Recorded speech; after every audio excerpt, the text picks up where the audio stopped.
Hey guys, welcome back to my channel, and if you're new, welcome to my channel. My name is Stephanie Yates Anya, Steph Anya for short, and I'm a licensed marriage and family therapist. Today, I'm going to be breaking down that therapy scene from The Last of Us. If you're curious, stay tuned. What's on your mind? Okay, so I know it's been a while since I've put out a video, so I appreciate all of you have been patient and giving me suggestions. Fair warning, there will be spoilers up until season 2, episode 1, but we'll be predominantly focusing on this specific therapy scene. A little bit of a synopsis for anyone who hasn't seen the show. The Last of Us is about Ellie, a teenage girl who's immune to a deadly fungal outbreak, and Joel, a grieving father who's tasked with getting her to a group called the Fireflies.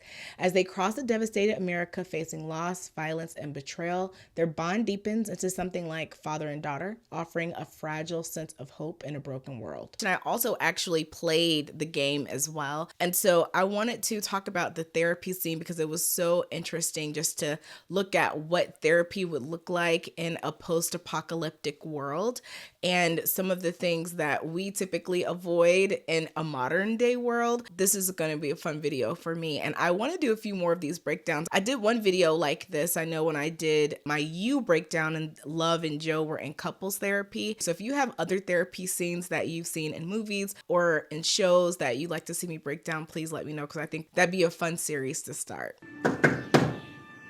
It's open!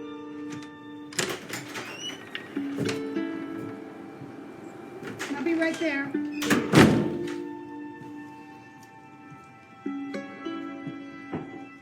The first thing I want to talk a little bit about is this concept that we see in a lot of shows and movies of therapists basically having an office in their home and their clients coming to their home for sessions. This is something that I have not seen a lot of as a therapist. And if you are a therapist who has either seen that or who does that in your practice, I love to hear about that in the comments. I think one of the main concerns is safety issues, especially since, a lot of times in therapy, people are coming to you when they're not at their best, at their lowest. Sometimes they might be in stages of paranoia. Sometimes they may be in stages of psychosis. Of course, here, everybody knows where everybody lives. They're in this tiny village, so it's not applicable to the world they're in, but it's definitely something that I see all the time when therapists are depicted in shows and movies, and it's just not consistent with what I see.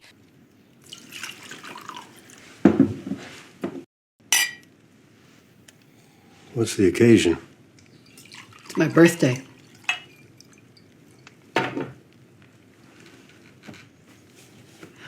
You want to start or what? I know a lot of times alcohol can help us reduce anxiety and feel more comfortable and free. So I could see why people might make that choice. Maybe let's have a glass of wine and talk. However, that kind of goes directly against what usually you're working toward in therapy, which is to develop healthy coping mechanisms. If I'm unable to be in session sober, what does that say about my ability to process difficult feelings? And sometimes I've actually had clients, especially once we started moving to virtual sessions, clients who might vape during session or smoke a cigarette or smoke marijuana during session. And it is definitely difficult to bring that up because you don't want to police someone for what they're doing in their own home. But I do sometimes ask, I know this is a really tough session, but I'm asking that you stay there with me. It might be painful today, what we're going to be talking about. I don't want you to numb yourself to it. I want us to be able to process it together fully, because in the real world, I'm not with you all the time, and I won't be here to help you work through this. Didn't know psychiatrists were allowed to drink in these things.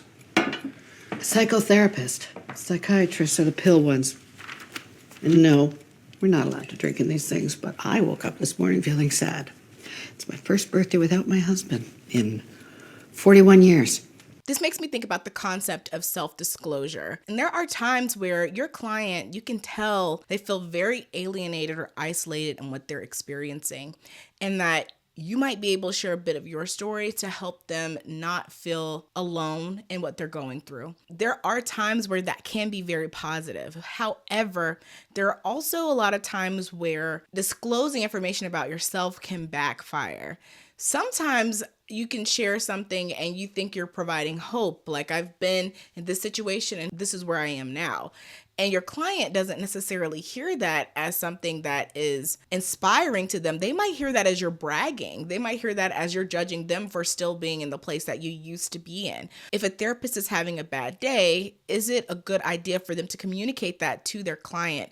I've had friends who've gone to therapy, and one of the things that has actually made them stop going is that they don't feel that the time is being used for their issues 100%. They feel like they're coming in, they're checking in on their therapist, how did this go? Sometimes it's the client's nature to do that. They might be a people pleaser, they might be a natural caretaker. And that's another reason why you have to be super, super careful, because even if your client is asking you, following up on these different things that they know, like how was your vacation, or how's it going with your daughter? I know you had to cancel the session because of XYZ. To keep it brief, because this is still time that they are paying for. And if you are using the session as a way of catharsis for yourself, it can be challenging for the client to course correct. And sometimes the client really doesn't want to go back to talking about their trauma. And now we've used most of a session to not really talk about the client or go as deep as we could have in the time. And as a client, if you do feel that your therapist is taking up a lot of the time talking about their own issues, I would highly encourage you to tell them that. It's so hard. I know it's so hard to kind of confront your therapist about things that might be frustrating you, but it can be very, very helpful. Good growth for you and good growth for the therapist, because they might not recognize that it's something that would bother you. I've been in that position before where, a session ends, a client emailed me and say, just so you know, these are some things that were said that bothered me.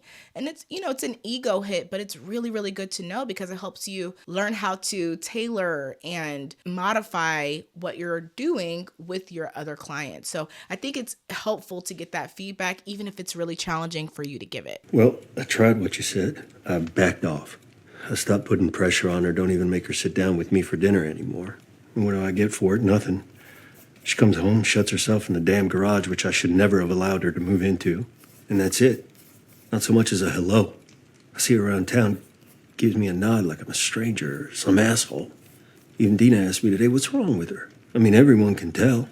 That one treats me like a human being. See, Dina understands me. Like she's my kid or something. But she's not. Neither is Ellie. Let's try something different. Like what? Oh, like not pretending you have the most boring problem in the world. Oh, a 19-year-old daughter. She's acting toward me like every 19-year-old daughter has ever acted toward their dad, ever. What is this, our 5th session? Are you just going to keep grouching on like this every time? Aren't you supposed to be validating me or something? Oh, yeah, actually. She's clearly mocking him, how she called his problems boring. That is really the fear so many people have when they come into therapy, to feel like their problems, really don't mean anything and that they're wasting the therapist's time. I really hated to see that, because I think that for a lot of people who watched that scene, they were thinking, this is probably what my therapist thinks about me. Therapy is about helping people with everyday issues. Now, sometimes you have the person who's coming in with so much trauma that is really abnormal and really typically is going to go beyond just psychotherapy. There's going to be more that you need to incorporate. For most people who are in psychotherapy, you are dealing with everyday problems. I always think for a person to be a good fit as a therapist, they need to be able to deal with the mundane. Every day is not going to be fireworks. You have to be able to sit with people and listen to the same problems. There's a beauty in being able to sit with someone in the mundane stressors of life and say, I know this doesn't feel like the biggest problem to have, because a lot of people will say that themselves, but to say that this is a big problem for you, and this is something that I'm going to be here with you through. We're going to either figure out how to make it not hurt so bad, or we're going to figure out how to get out of the situation. We're going to figure it out. Because I've had people actually come to session and talk to me about scenes from The Last of Us, because it resonated with them so much. And I was really worried that people were going to see that scene and think, oh my gosh, she's voicing what my therapist probably thinks. Because you're lying to me, and it's exhausting. Yes, you are, Joel. Yes, you are. I've done this long enough to know when somebody is leaving something out, and you are definitely leaving something out. And you want me to validate that? No. In fact, no. Now, a question may be, is this a common feeling that therapists have that their client is not being fully truthful with them? And I can say for myself, yeah, sometimes that is clear, especially when you might have conflicting stories about events. I mean, with couples, of course, I'll get two completely different versions, and you have to figure out which is closest to the truth or decide how important it even is to get to the truth. Because a lot of times it's things that don't even matter. But for individual therapy, it can be a little bit harder. But when you start noticing inconsistencies in a person's story or the way that they're telling it, and a lot of people have had experiences with people where it is challenging to just be totally honest, or they might be telling a story that they think will make them more likable by the therapist, or sometimes you might be dealing with a person who has varying memories of a traumatic event in the first place. So they might tell a story about their dad that's really loving, and then you hear these other versions. Parents are the biggest area where I'll see inconsistencies, where a person is talking about their parents and they'll talk about them in this really positive light, but then they'll share stories that are clearly very traumatic and sometimes very abusive. And that is to be expected a lot of times with abuse that's been unprocessed. If this is someone's first time being in therapy, especially, they might not even have the language to articulate or recognize the fact that something is experience of abuse and trauma. For the most part, I don't call my clients out online because I find, especially in individual therapy, it's best to just follow your client for where they are right now. Now, there might be times I say, okay, well, I thought, a couple of weeks ago you said XYZ. And then they'll be like, oh, well, yeah. And they'll try to merge the two stories. And that's sometimes how you can get a little bit closer to the truth. And sometimes I might ask a client, do you feel like you're able to be fully open and honest in this space? Just tell me how you're really feeling. And there's no pressure. I won't be offended if you feel like you're not able to be fully honest. And a lot of times they will say, well, I don't really know what you're thinking and I don't want to be judged. And if that's the case, that's okay. It's good to know that because that means we've got more rapport building to do. We've got more of a relationship to build so that they can trust me. This is a situation that happens quite often where a therapist has an inclination that the client might not be being fully truthful with their story, but I would never recommend just saying you're lying, so I'm not going to validate you, because even if a person is lying, usually they're doing so for protective reasons, and it's more important to me to find out what they're protecting themselves from than to get the truth. I'm not a detective. I'm here to help a person process their feelings, whatever those feelings are in the moment. So I don't agree with that approach, but she was fed up.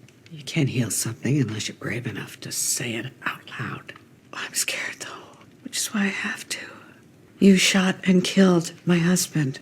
And yes, I know you had no choice. I know that. I know I should forgive you. Well, I've tried, and I can't. I love this scene.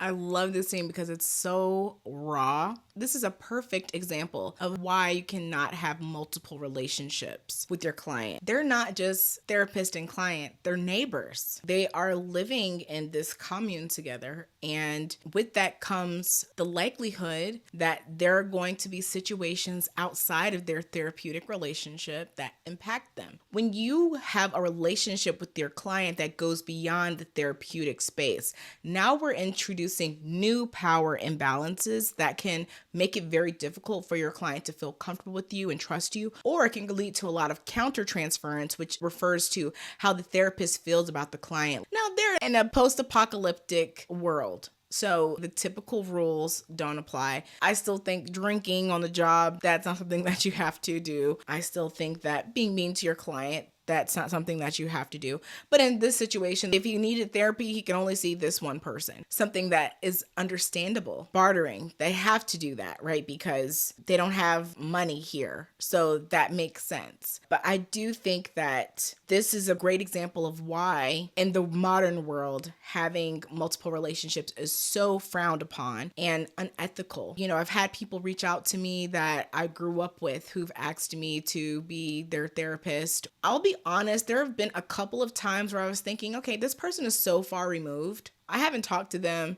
in probably 10 plus years. And even in those situations, I usually end up kind of regretting taking them on as a client, because what ends up happening is that familiarity of, here are the things you do know about me, they kind of lean toward talking about those things, because when they see me, that's what comes to mind for them. So we're sitting here talking about people from elementary school, when I'm thinking, if you had another therapist, we probably wouldn't be here so long. We probably wouldn't be talking about this, because you're not being reminded of those times. So it can be a challenge sometimes to navigate remaining in that therapeutic space when you have outside knowledge of one another. That's something you definitely want to be careful about. I've said it.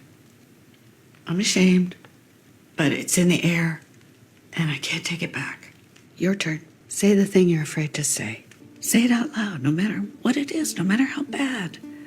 I promise I will help. Did you do something to her?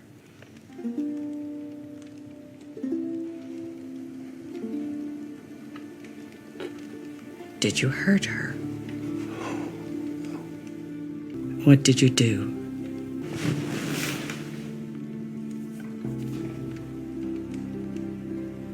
I saved her. The acting in this scene is so good on both parts. What's unique about the situation and what can happen in therapy is that she took an unorthodox route to trying to build his trust. She thought, let me go ahead and lay my cards out there, share something I'm ashamed of, and see how that impacts him. And they were able to move the needle a little bit. He admitted that he has done something to Ellie that he is not yet comfortable sharing with her. This is progress in terms of gaining insight and even arguably building rapport, even though there's also arguments to be made that the rapport has been smashed in this situation. This is why a lot of times you see therapists using such different techniques with their clients. And that's because you have some who might take a more radical approach like this, and they feel like, hey, I've seen great results with this, I'm going to keep doing that. Others who may try radical approaches and see the negative outcome of them and say, let me course correct. So much of your clinical work is based on your experience with clients. So when you're working with the therapist and there's something they're doing or saying that does not work for you, it's really advantageous for you to communicate that. One of the first questions I like to ask my clients, especially if they've been in therapy before, is what worked well for you with your last therapist and what didn't? You know, some clients will say, I really liked having homework. It really gave me a focus when I was in between sessions. Some clients may say, I really felt like my last therapist wasn't listening to me. They seemed very distracted. So you want to be aware of that. If I have a client that's telling me that they have a history of feeling ignored by their therapist, I might say, because this client is coming to me with a bit of a wound from previous experiences, let me make sure they know that they have my full attention and that they don't think I'm sending emails or something that would indicate that I'm another therapist who's not paying them any attention.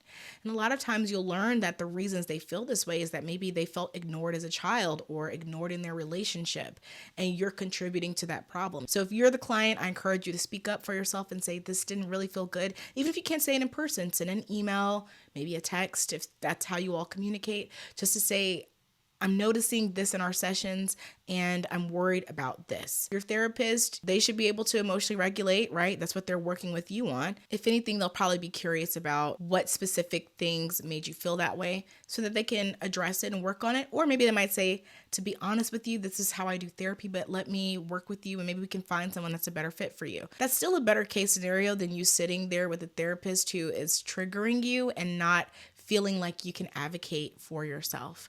And the same goes for the therapist. If you're dealing with a lot of countertransference, like in this scene, Gail is dealing with a lot of countertransference that she doesn't look at Joel as just a client. She looks at Joel as the man who killed her husband. In a situation like that, typically you don't take them on as a client or you refer them out because it is challenging to help someone that you have such strong feelings about.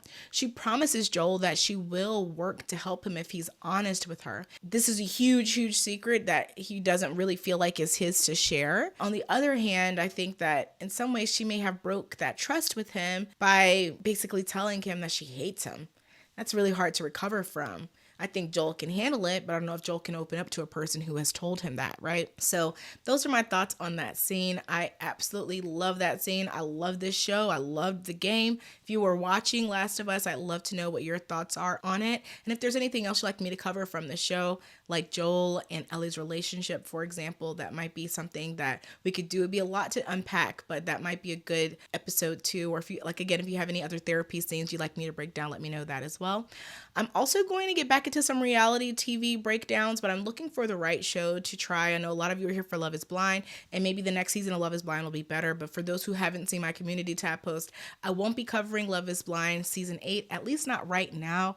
I just didn't hear a lot of good things about it, and from what I saw, it seemed like we're moving more in the direction of like most of these people are not really here to find love. And for me, that is the most important aspect of shows like that, is to give people who have been trying to find love a way to find it. And for a lot of people, it is successful. But when you start getting to these later seasons where people know that no matter what the outcome is, I'm going to have an audience and a following now, it does make it a little bit more challenging to provide real insight for people who aren't really being real on the show. I appreciate you all for being patient with me, sticking with me, even though I haven't been putting out content. I'm excited to be getting more content out to you all. I have more free time now and I can edit. I ask that you like this video, subscribe to my channel, and share this video with anyone that you think may find it useful. I appreciate you for watching this video all the way until the end. You didn't have to, but the fact that you did helps me out so much. So thank you, thank you, thank you.